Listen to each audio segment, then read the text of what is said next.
Hey guys, welcome back to more Reddit stories. In this video, a pack of Karens tried to bully my newest server into giving free champagne, yelling, throwing the bill and demanding I make it right. So I complied. I believed every word of their story, updated their check, and they got a massive surprise. Let's dive right into the video. And the title Reddit story starts like this. I work as the food and beverage manager at a pretty upscale hotel in the downtown area. We get all kinds of guests, business travelers, wedding parties, conferences, you name it.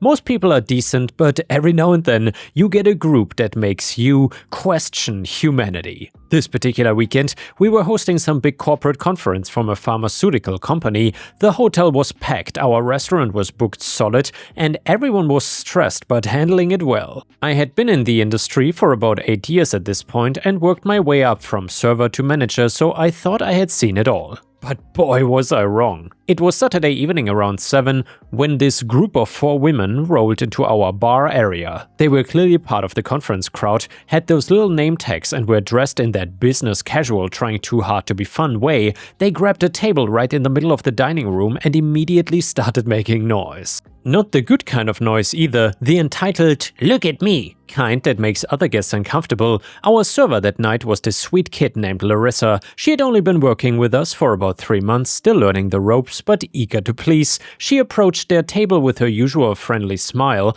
and asked what they would like to drink. The apparent leader of this group, a woman with an aggressive bob haircut and the kind of attitude that screams, "I want to speak to your manager," looked at our wine list for about 2 seconds before declaring they wanted to celebrate with some bubbles. "We will take your house sparkling wine," she announced. 4 glasses to start. Now, our house sparkling is decent stuff, nothing fancy but perfectly drinkable. It's a Spanish cava that we get for a good price and passed our savings on to the guests.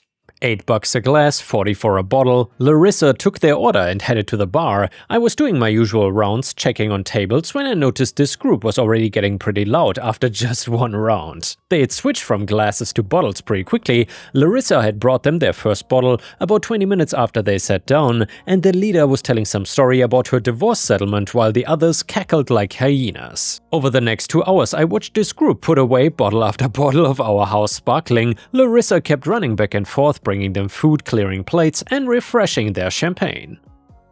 These women were absolutely pounding this stuff, and by my count they had gone through 4 full bottles, and Larissa was opening their 5th when things went sideways. I was at the computer terminal checking some inventory when I heard this blood-curdling shriek from their table. The leader had just taken a sip from her freshly poured glass and was now spitting it back out onto her plate like she had been poisoned. "What the hell is this garbage?" she screamed loud enough that every conversation in the restaurant stopped. "This tastes like toilet water." Poor Larissa looked like she wanted to disappear into the floor. She hurried over with a napkin, trying to help clean up the mess, but the woman knocked her hand away. "Don't touch me, this is disgusting. We have been drinking Veuve Clicquot all night and now you're trying to serve us this cheap swill?" I felt my eyebrows shoot up to my hairline. Veuve Clicquot? Our house sparkling was good, but it sure wasn't Veuve. I started walking towards the table, but I wanted to see how this played out first. Larissa, bless her heart, tried to explain, "Ma'am, you ordered our house sparkling wine. It is the same bottle I've been serving you all evening." "Like hell it is," the woman shot back.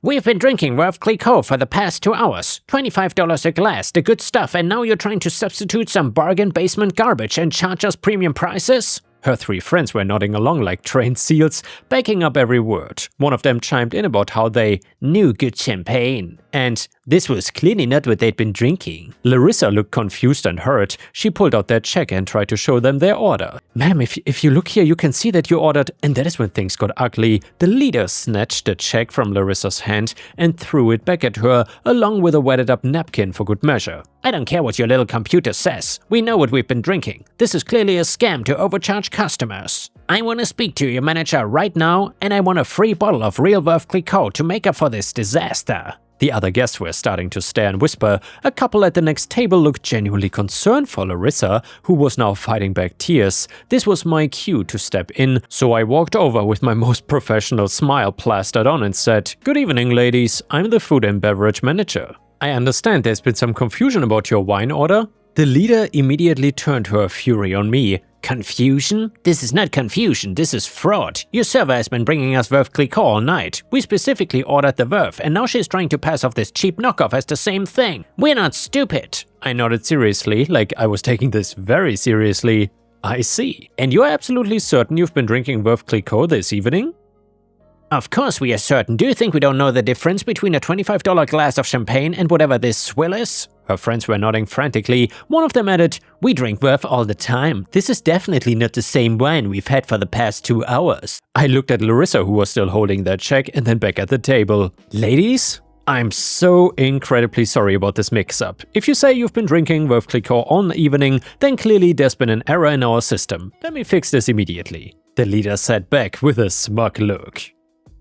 Finally, some proper customer service. Absolutely. What I'm gonna do is go update your bill right now to reflect what you actually consumed this evening. I'm also comping your current round as an apology for the confusion. They were practically pleading now.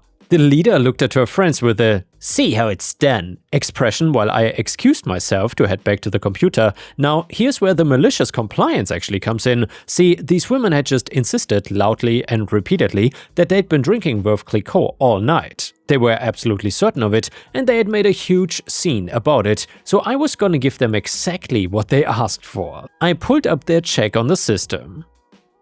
4 bottles of house sparkling wine at $40 each. Their current total was $160 plus food and tax, but if they'd actually been drinking Verve Clicquot like they claimed, well, that would be a different story. Our Verve Clicquot retails for $25 a glass or $120 a bottle. 4 bottles of that would be $480 just for the wine. I carefully avoided all the house sparkling charges and replaced them with Verve Clicquot. Their new wine total was $480, but wait, there's more. They were currently drinking from a 5th bottle, which was comping as an apology, but since they insisted they'd been drinking Verve all night, I needed to make sure that comp bottle was also properly reflected as Verve, not house sparkling, another $120 value. I printed out the updated check, walked back to the table. Larissa had retreated to the bar and was trying to compose herself. I made a mental note to talk to her later and make sure she was okay. "Ladies, I've taken care of everything," I announced. "I've updated your bill to properly reflect the Verve Clicquot that you've been enjoying this evening, and I've comped your current bottle as an apology for the confusion." The leader smiled triumphantly.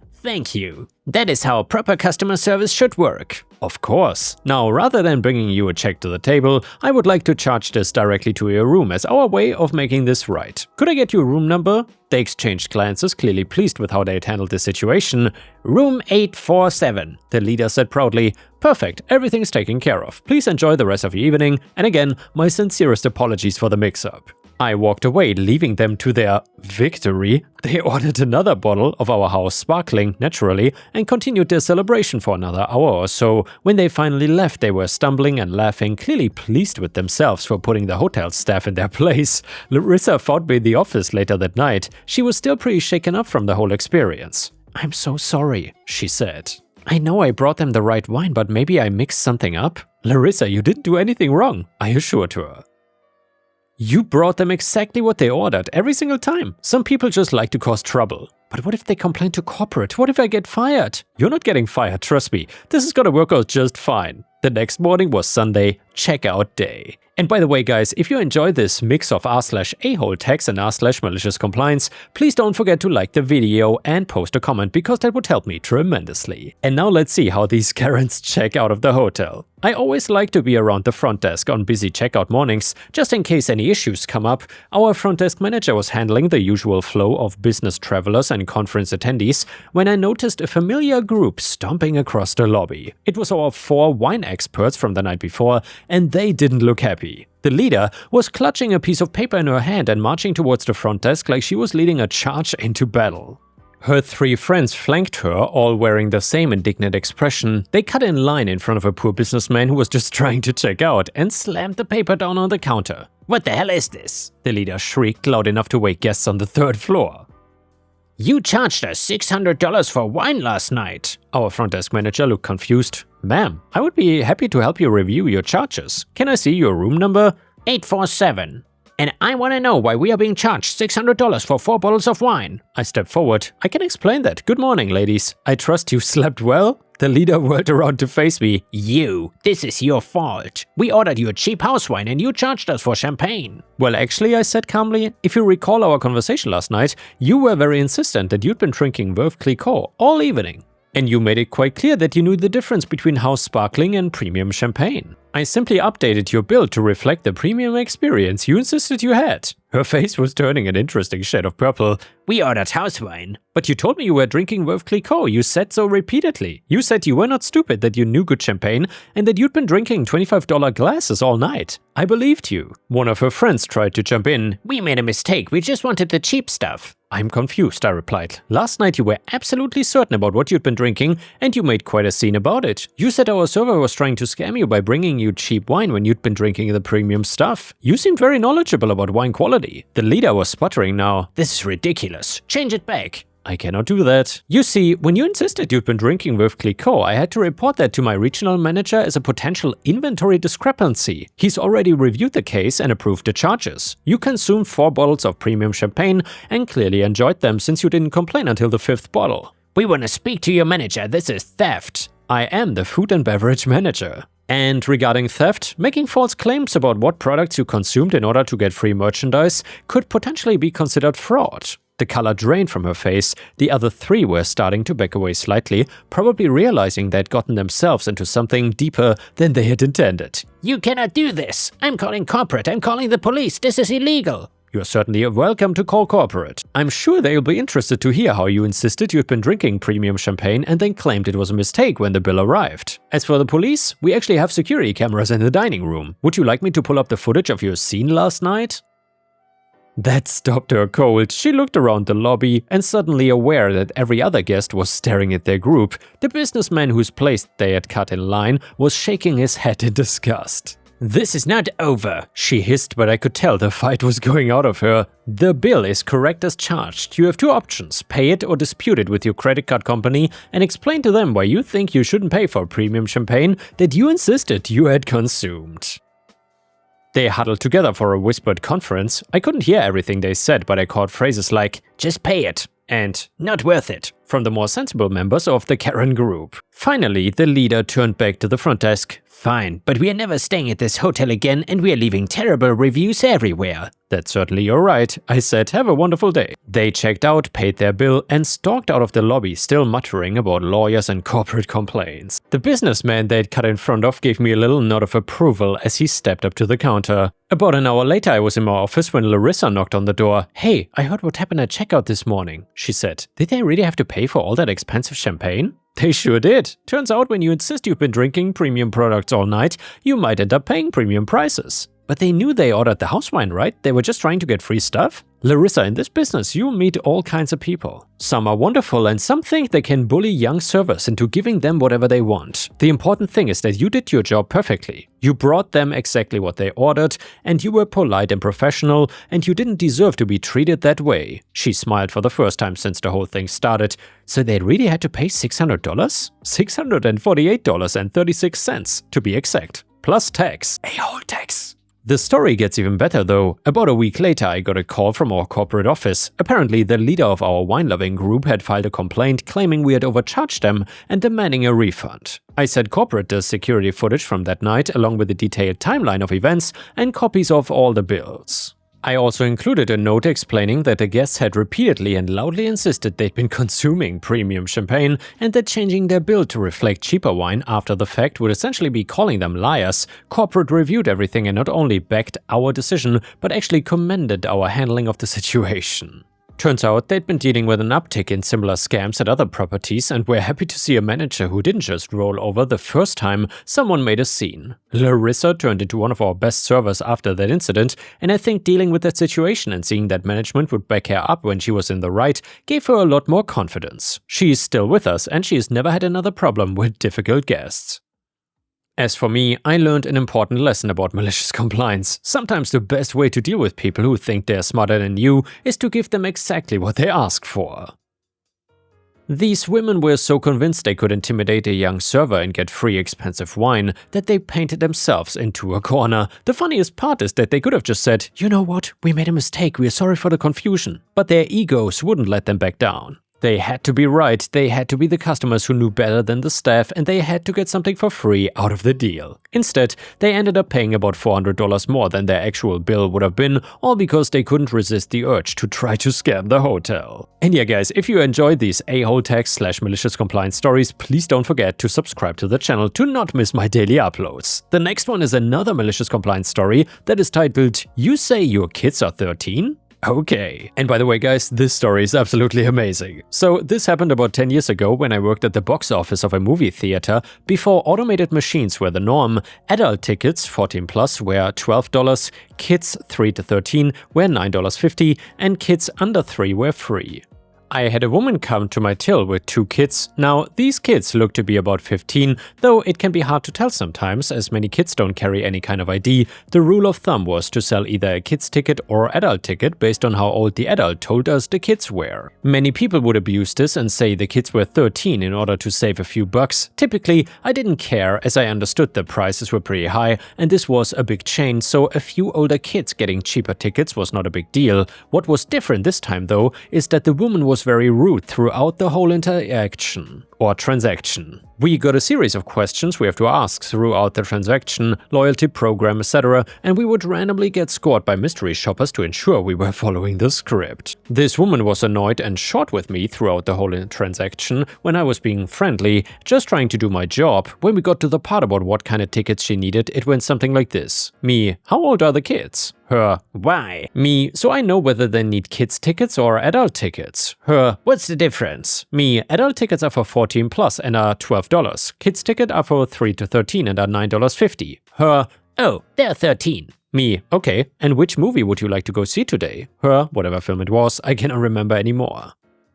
Me, okay, no problem. For 2 kids and 1 adult, that'll be $30.99 total. Her, actually I'm not going with them, I'm just dropping them off. Me, unfortunately, this movie is 14A, which means you have to either be 14 or accompanied by an adult to see it. Her, well, they are 14. Me, you just told me they are 13. They're actually 14, I just didn't want to pay the price for adult tickets. Me, well, unfortunately, you told me they are 13. Unless you have ID that shows they are 14, I have to assume what you first told me was correct and cannot allow them to watch this movie unsupervised as it is 14A. Her, this is ridiculous, so what are my options? Me, they can either go to a different movie that is not 14A, or you will have to buy a ticket and accompany them to this one. After a lot of back and forth about options, she finally decided to bite the bullet and buy an adult ticket to accompany them. I like to think she spent the next 2 hours reflecting on how her attempt to save $5 ended up costing her $12 and 2 hours of her time. Realistically, she likely bought the ticket, accompanied them into the theater, and then left them there to watch the movie while she went shopping, but either way, it still cost her the extra $12 for a ticket.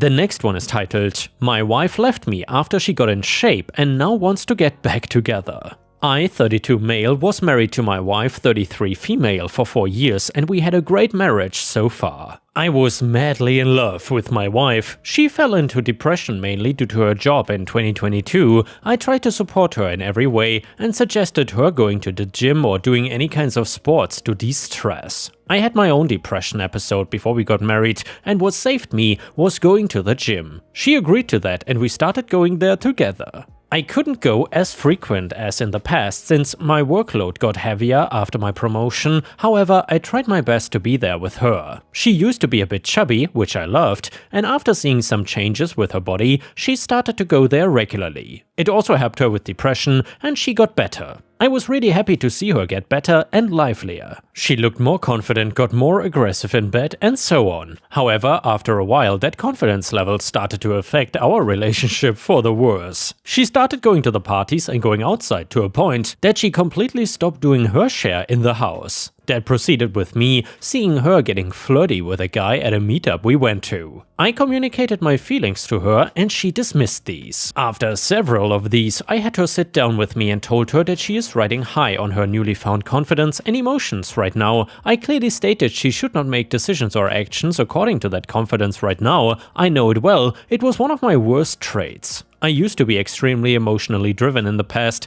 I suggested we go to a marriage counselor and then hell broke loose. She said vile things to me, like how she realized that she settled down with me after getting better and she could do much better than me. She said I'm insecure and other things. This woman used to be the sweetest person on the earth, and I was shocked after hearing the things she said to me. She filed for divorce the following month and I didn't hear much from her other than some lawyer talks. Our court seeing is scheduled the next month and my lawyer told me there's a high chance it'll be concluded then. There's not much to share, similar income, only shared asset is our joint account, similar savings and no kids. The house is my mom's, so it's out of the division. I accepted my marriage is gonna end like that. Last week she called crying and told me she regrets everything. She apologized over and over again, but I felt disappointed. Not angry, not sad, but just disappointed. She did not text me nor call me even once since the divorce started. I did not even know where she was since she just left the home. I told her there's no going back now. She has been messaging me non-stop.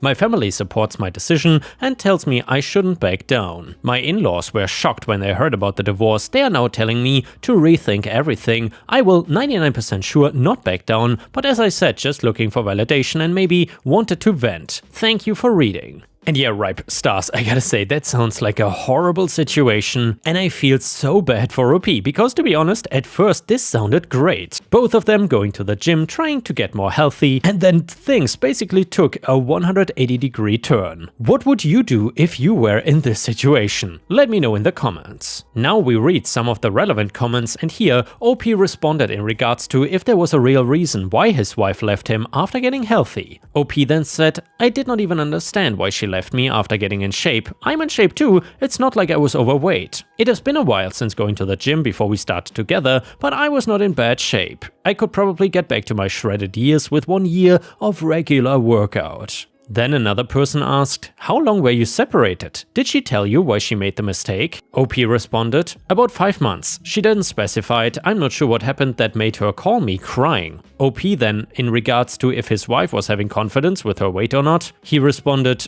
thank you for sharing your perspective. My wife was not even overweight or extremely big, just chubby. It actually made her more attractive for me with all the curves. I would even go as far as to say she was more attractive for me before she lost weight. That behavior shift just from losing weight seemed incredibly weird to me. We are officially divorced, there was not much to share, so it went smooth as butter according to my lawyer. I've never talked to her other than through lawyers as much as she wanted me to. She tried to talk to me one-on-one and get closure, but I just don't want that. It's not that I don't care why she left me and what she did during that time, I just don't want to know. I've been living without her for months now. At first it was difficult and I cried all night some days, but after a few months I feel like I came to accept everything. What peace will it give to learn what and why when I already accept everything other than hurting me? For once I want to prioritize my peace of mind in this whole process. My parents and friends are here to support me and I'm glad that I have such a great support circle. As for what my plans are, well, renovate my office room in the house, get back to the gym and live my best life. I've been wanting to renovate my office room for a while now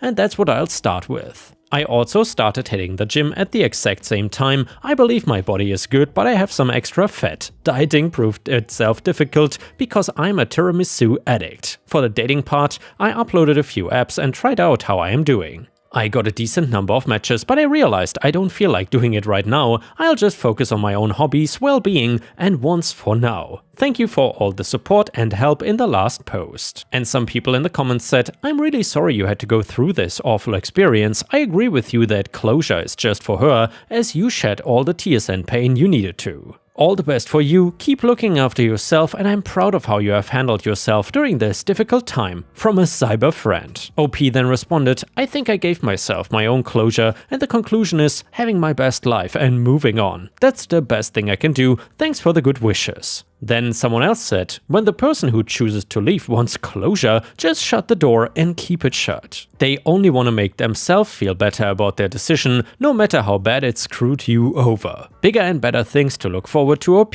all the best. And the next one is a fantastic malicious compliance story, which is titled Holly Jolly Malicious Compliance. Perhaps 8 years ago, we went to New York City to watch the lighting of the Christmas tree at Rockefeller Center. We were all being corralled along the sidewalk, and the only way you could see what was happening was on these big screens. I tried to walk into one particular corral and was told that I couldn't bring my backpack with me. There were tons of people there carrying shopping bags, so I asked if I could just carry it by my side in the same way, but nope.